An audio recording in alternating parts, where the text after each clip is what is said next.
Okay, so currently live streaming is on. Oh no. we all know how to cook eggs. Everyone does it. Everyone does it every morning mostly. But currently, it requires a lot of energy. If you're cooking on a stove, you're using gas, and this all costs money.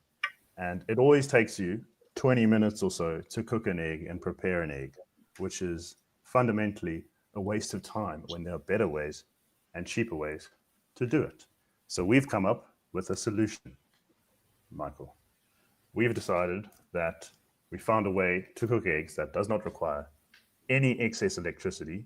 And in order to do this, we are creating a container that you put inside your car, which will cook your eggs as you drive. So your car is already generating heat, regardless of whether you're doing anything because you're driving. So we are using that excess heat instead of electricity to cook your eggs. And while you're driving, it doesn't require any preparation. You pop your eggs in the container, drive off to work or wherever, and as you arrive, your eggs are done. So you're spending 30 minutes in traffic instead of 30 minutes in traffic and 20 minutes cooking your eggs. I suppose the next slide, Michael. Okay, we go. I'll do this one. I'll do this one. Yeah. Okay. So how is it gonna work? So what are you gonna like the actual container? So before driving, so when you get up and you're all ready to get to work, you just before you switch on your vehicle, you just open the bonnet, place the container on the engine block. So you open the container, insert your eggs into the container, making sure that you have enough water in there to actually boil the eggs. Close the container, which is very, very important. Make sure the container is secure on the engine block, otherwise it'll just like jump around there, and it might break your car. Close the bonnet, drive to work, and then when you arrive, your eggs will be cooked. This is a scientific fact that if you drive faster, the harder your car will be, or the engine block will get, and the quicker your eggs will be cooked. So yeah, that's just an interesting fact. Brilliant. Nate. So basically, what we need to design specifically is the container that you place in your car, and ideally, it'll be able to effectively and efficiently contain the heat and surround the whole container and use the heat effectively to cook the eggs and make the most efficient use of the heat emanating from the vehicle. And we'll optimize it for your drive or each different type of length of drive, basically. Yeah. Okay, so ethics. Okay, I'll do this one. Okay, so ethically, we're gonna need people to test this in their vehicles. Which means that we need them to sign a piece of paper that says that we are not liable for any damages that they might occur because they are using this at their own will. So yeah, we need them to sign that piece of paper. We need people to know that damage can occur to their vehicles, like from reduced airflow or egg in your combustion chambers, egg in your engine. So you might also encounter food poisoning from eating an uncooked egg or a contaminated egg, like contaminated with regards to like oil or fumes, or I don't know. It could be any of those. People are also required to check the state of the egg before eating it. I just feel like this is a very important fact for the company. So that, I mean, it's just part of a thing I like to call CYA, cover your ass. So people really know that, okay, it couldn't all be the actual device's fault. What we need money for, Nate, I think you'll get this through very effectively. Sure. We need money mostly for the development of this new technology and the testing of it. So firstly, we'll have to employ a team to develop the technology to create a container that effectively traps the heat and optimizes it for a drive in your car. And once this is done, we'll need money towards testing it to ensure that in each situation, whether it be a 20-minute drive, half an hour drive, 4-hour drive, it'll work effectively. And we'll need to ensure that there are no negative side effects affecting your airflow or parts or any fumes getting into the eggs. And in this process, we'll obviously need to use different vehicles. So we'll need research vehicles to do the distances. And those distances obviously will require petrol because you can't really run your car on nothing. And then secondly, we'll need to buy eggs for the testing. And ideally, for ethical reasons, we'll need to ensure that they are free-range eggs and there are no problems in terms of treating the chickens poorly. And then following that, perhaps a legal team to ensure that things like sanitary requirements and general food things are covered as well. Okay, that was very nicely done. Carry on. Yeah, and So the way it's just capturing the user feedback is we'll probably send out surveys to all the testers that are taking part in this, taking part in the research, just to gather their feedback, see what do they like, what do they don't like. Is it too much of a hassle? Is it too less of a hassle? Do they actually want to waste their time in the morning, or don't they? But yeah, that's basically it. Okay, do you guys think you're doing a qualitative or a quantitative study? Sorry, I can't hear what Serena just said. Do you guys think you're doing a qualitative or a quantitative study? I suppose it's a mixture of both. Well done, you're doing a mixed method. Okay, so this has gone very well. You also look good. So you guys have done very well in terms of giving your topic, your problem statement, your methodology, your ethical considerations. So that is how we start formulating our research proposal. Now I need someone else to give me a victim. Other group, who's your victim? Can I go? Yes, you can. Okay. Share your screen and go.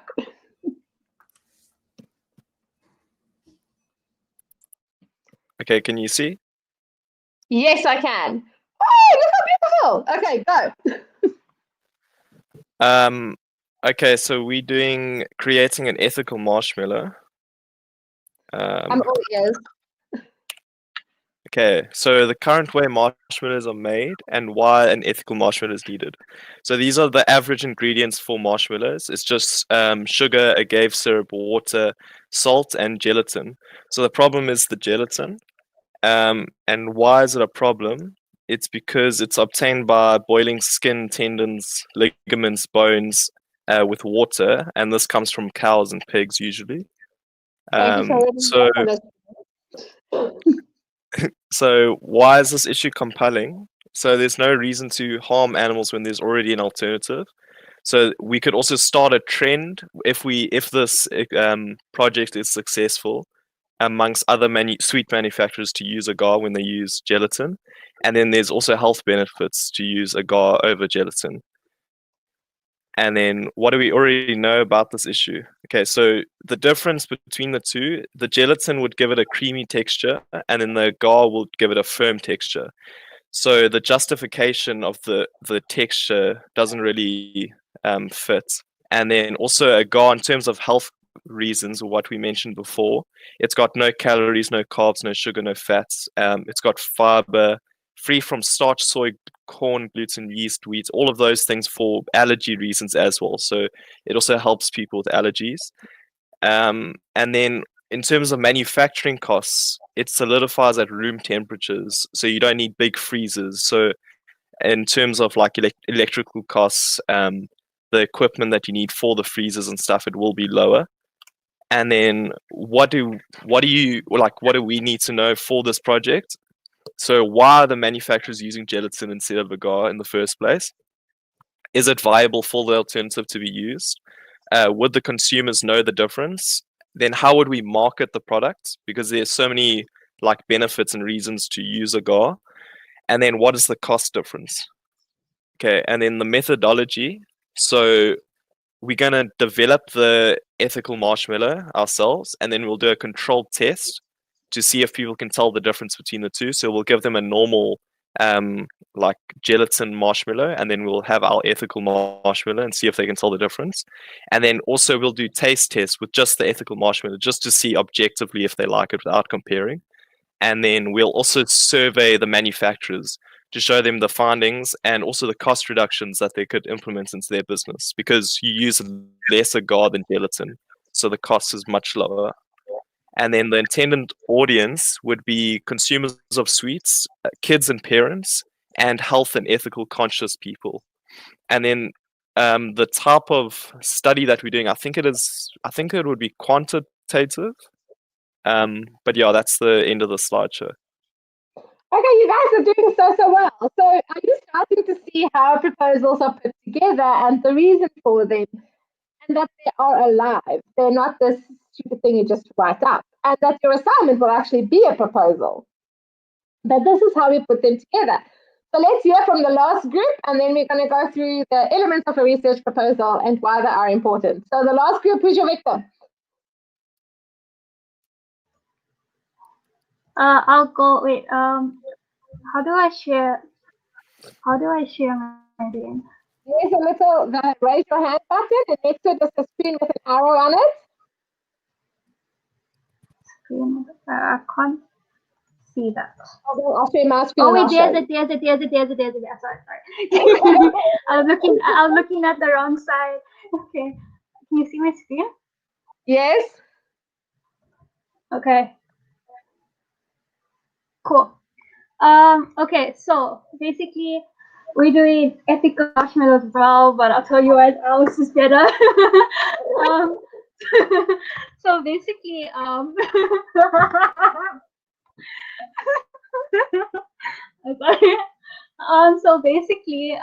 marshmallows. Sorry, one second. Let me mute my other call. Okay. Too much like talking. Okay. So basically, marshmallows. The problem is that they have gelatin in it, and it's not very inclusive with health conscious people and ethically that are against or products that have animal parts in it. So so oh my god, next one. So basically, the objective is by replacing gelatin with an alternative, people with conflicting ethical stances on gelatin can now enjoy the sample product that has been commercialized and is significant in one's childhood. We always know that marshmallows are very significant, like it's commercialized and it's advertised in this way of bonding. So it's kind of sad to leave out a lot of kids that are raised that don't eat meat and also have health issues or health problems that don't allow them to eat gelatin. So by implementing vegan marshmallows, what we can do is we can replace it with root powder. Now, root powder is a herbal ingredient that has been used in the past in Europe for digestive and respiratory issues and can improve skin conditions. So health-wise, it's not negatively affecting or putting artificial ingredients to kind of create the same texture and the same taste as marshmallows. It's actually beneficial to do so. So basically, our vegan marshmallows have 4 ingredients, which results in less money needed for resources. So obviously, root powder is herbal, and compared to gelatin, which is meat-based, it would be a cheaper alternative.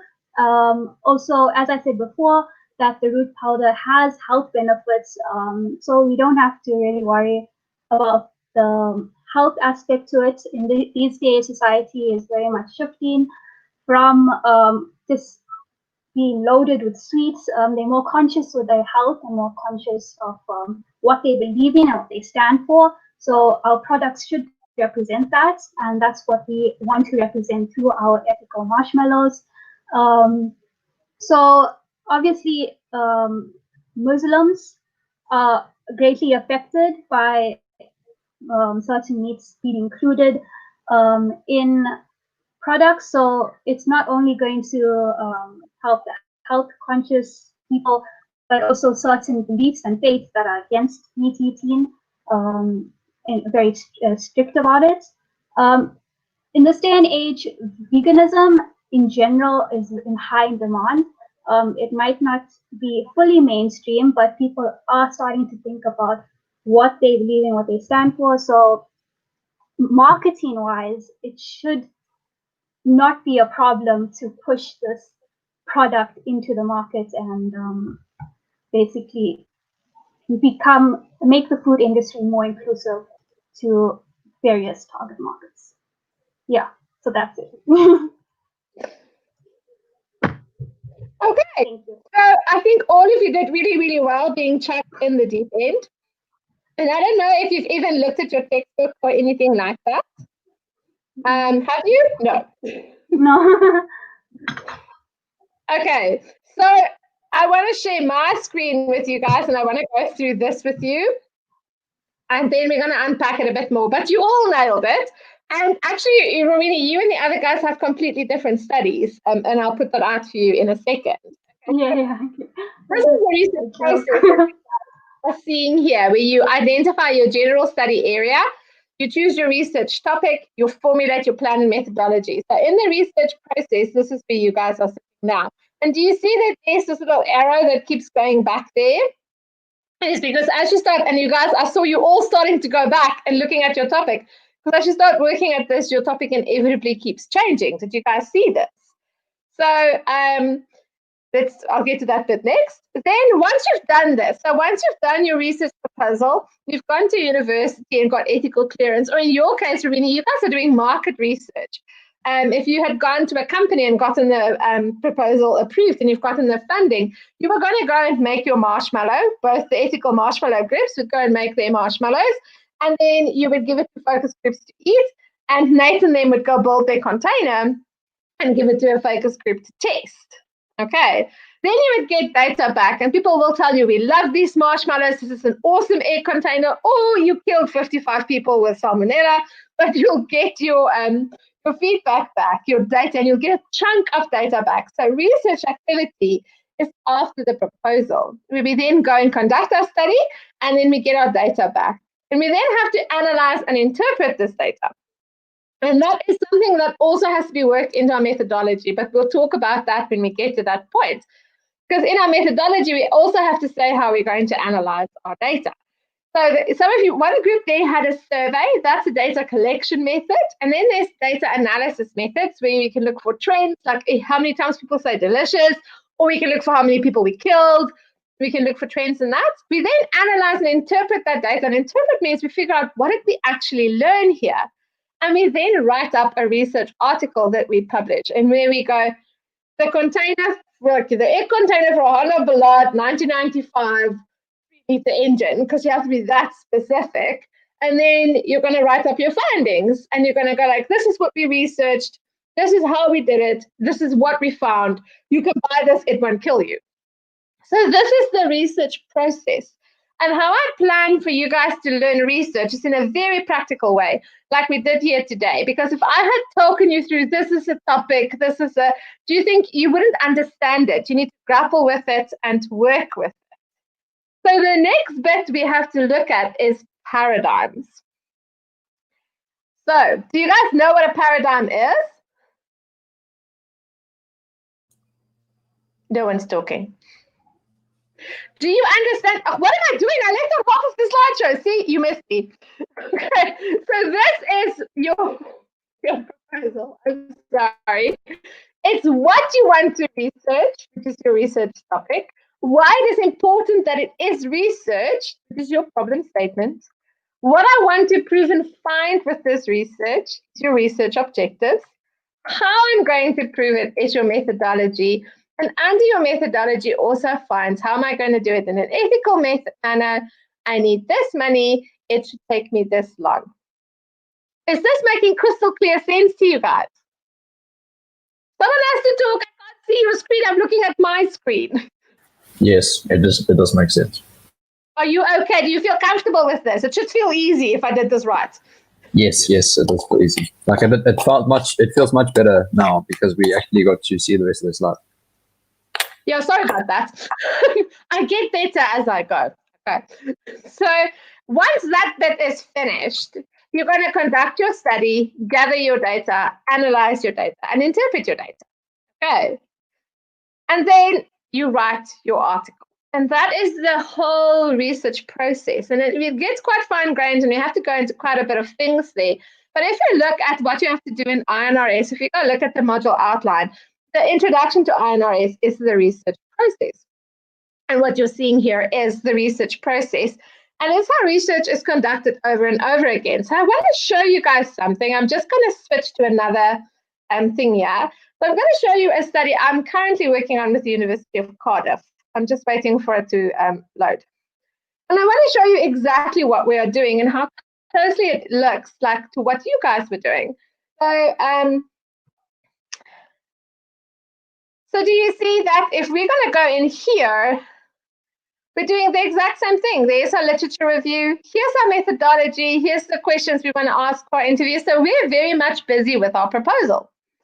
And we are saying that we have to do a massive literature review of all. Then a literature review is we have to go and read all the articles currently in low to middle income countries about how they use IT and health. And so we have to write up our methodology very, very clearly. Do you guys see? How did we search for the papers? How did we analyze the papers? And then it says we tag the papers. And then we have to have interviews with our partners. This is all stuff that still has to happen. And then we have to actually write the paper. And this is real and alive research. And I'm busy with this bit here, or where they're writing up the methodology. I'm busy doing that, where they say, do research to check the inclusion criteria, and then do research to independently assign tags and agree.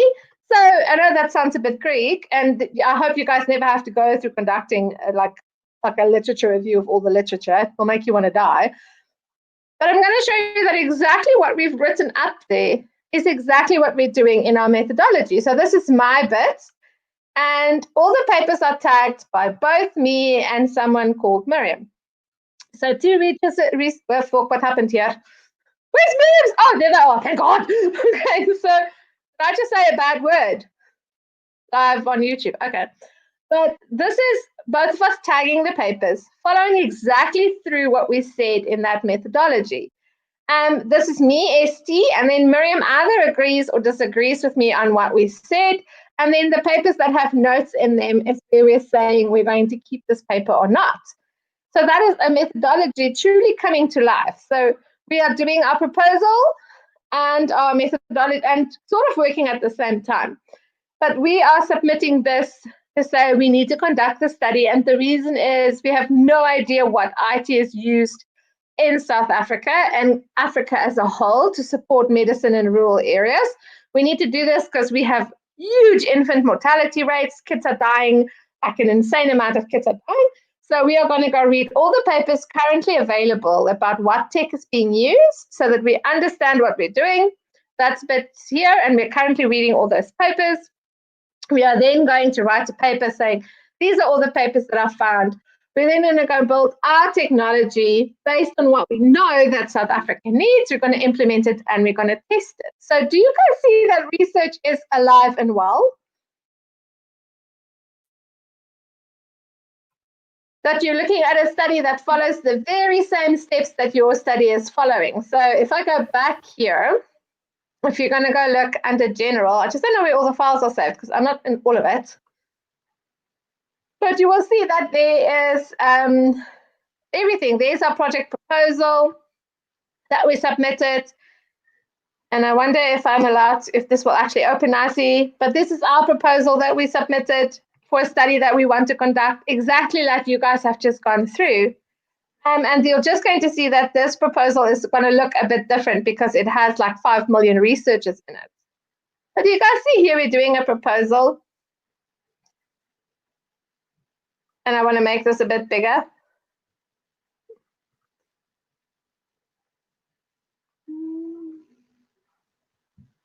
And I'm just going to get like by the parts that doesn't really have anything to do with you guys. But here we're giving the importance of why this should be studied. So there's our motivation for why we need to study it. Just like you guys said, why do we need to study it? And then we're currently working. Here's our methodology. We're going to do workshops. We're going to understand the challenges. We're going to explore the opportunities. Do you guys see this? And this is a proposal written up for a live study that's happening at the moment. Do you see here we're talking about the costs? And I want you to see and look at these costs. Do you understand? This is where we're saying this is what we need money for. This is what this study could mean for you. So this is a study that is alive and well, that follows your structure. So how do you guys feel about the research process and proposals? Comfortable, happy?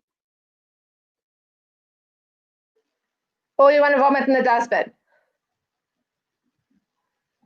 Well, Or you just- proposals, like the actual written proposal, right?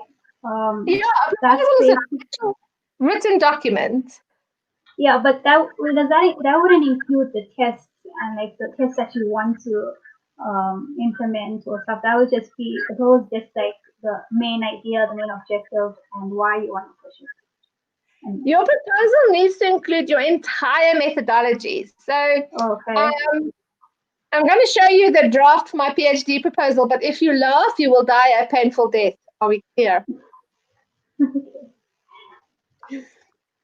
Okay, so I just wonder if I can get into the right one. So I have a million files, so you also don't laugh. And I'm actually looking for Google Drive. What am I doing? Okay, so your methodology, you guys, but we're going to do methodologies in detail. Your methodologies has in it the following: exactly how you're going to conduct the study, exactly how you're going to gather your data, exactly how you're going to analyze your data. Does that make sense? Yeah. So if you were doing the marshmallow thing, you were going to say, I'm going to make this marshmallow exactly like this. I'm going to then have these focus groups, and they're going to eat the marshmallow while I look at them through the glass pane for 30 minutes. We're also going to video it. Then I'm going to get feedback from them in a survey. Do they like it? Do they enjoy it? All of that stuff. Are you guys okay with that? Yeah. And then I'm going to analyze this data by looking for how many said, yes, I like it, or how many said, no, I like it. And I'm going to pair that with facial recognition software, whether they pulled a face or they actually liked it. All of that is contained in your methodology. Does that help? Yes. Okay. Okay, I'm going to try and open this document. I might run into some security issues because there's just too many things happening here. So this is my PhD, okay? And look, and this is my proposal that I'm writing up. Okay, so let's look what is in this proposal. In this proposal is my title. Do you guys see this? Yes. Which is a long, boring piece of crap, so don't read that. Then in it is my problem statement, which I haven't written up. But where I kind of know, there it is, where I say why we should do the study. Okay, do you see this? And then I go and say my methodology, exactly what I'm going to do, word for word for word for word. And this is really badly written up, and I'm not done yet, okay? But do you see there's data collection, data analysis? Do you see that? The research site that I'm going to use, the ethical considerations, my timelines. Do you guys see this? Anticipated research output, and there's a budget. This is a proposal. And this one is like a third done. My supervisor actually wants to cut off my fingers. This is what we have in there. And in the methodology is all of the things like the process, data collection, data analysis. All of that will be on there. And then I have a better one, which I'll show to you guys later, which is much more in depth, which is when I've reworked this one 5,000 times and I wanted to cry. So you can get a better understanding of what the proposal is. And the idea with this proposal, you guys, is that I'm submitting it to University of Cape Town for ethical clearance, but I'm also submitting this for funding. Like, I need someone to pay me to actually build this fucking sensor-enabled quilt. And as you can see, the sensors are not cheap, okay? This is for one quilt, and I have to deploy quite a few.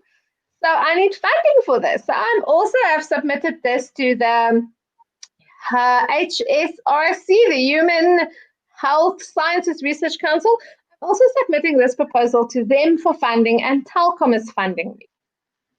So I've had to go to Telkom and say, Telkom, this is the research I want to do. This is why. So I had to go to Telkom and say, look, Telkom, I believe that we can get early childhood education or development to rural kids in South Africa. We can't give them a screen. All the research says it's bad, but I can build an alternate interface.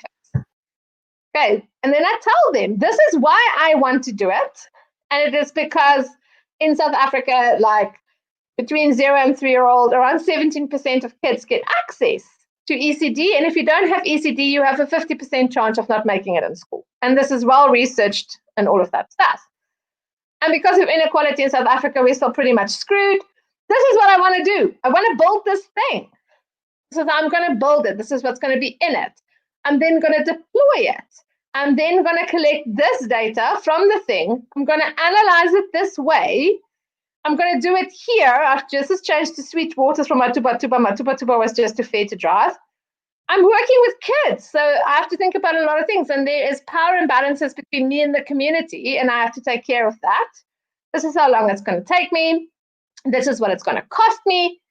And this is what I'm hoping the contribution will be. Okay. And that is a research proposal in a nutshell. And then I asked you guys this question, and we're going to wrap with that because I don't think I can break your brains. I asked you, is your proposal qualitative, quantitative, or mixed methods? What is your method? Because there are, in research, there's the two big methods. Qualitative is quality-based. I care about your feelings. I care about how this impacts you. Okay? You used to sit like humanities, psychology. Well, even psychologists, mind you, they can be very quantitative and zap people, but it sits in that paradigm or area. And us people who usually work with art and stuff, we sit in the sciences area, which tends to be more quantitative. But you guys had all described to me as you were all doing qualitative studies. You cared if the people liked it. That's qualitative.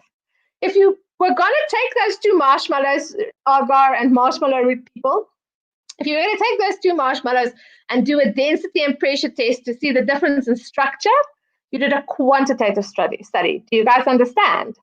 Or if the egg people took normal cooked eggs and cooked eggs and compared the quality, that's quantitative. But the study you are describing is where you care what people feel about your product, which is a qualitative study.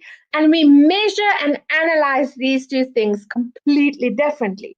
You guys will have to do like a trend analysis where you look at this, how many people the trend is towards like or dislike. Where if you did the other thing, you'd have to do like probably a correlation and say, okay, this much agar makes it this hard, this much marshmallow root makes it this hard, this is how close it is to the original product. Are the words coming out of my mouth making sense? Yes. Okay. So for the last 10 minutes before I set you free, I need you to go and into your methodology section. And I need you to go tell me I'm going to do a qualitative or quantitative study because, and I want you to Google the word paradigm and see if you can find a paradigm that relates. And the paradigms are messy. We'll clean them up beautifully, but you need to dive into that mess first. So I need you guys to go tell me if my study is qualitative or quantitative, and then I want to see your data analysis and data collection, and then I want to see a paradigm. So jump back in your groups and go have a look at that. By the way, really cool studies. I'm impressed. I will tell group 1 that they have some competition. So jump into your groups and have a look. I'm going to mute here. I'll jump into your groups.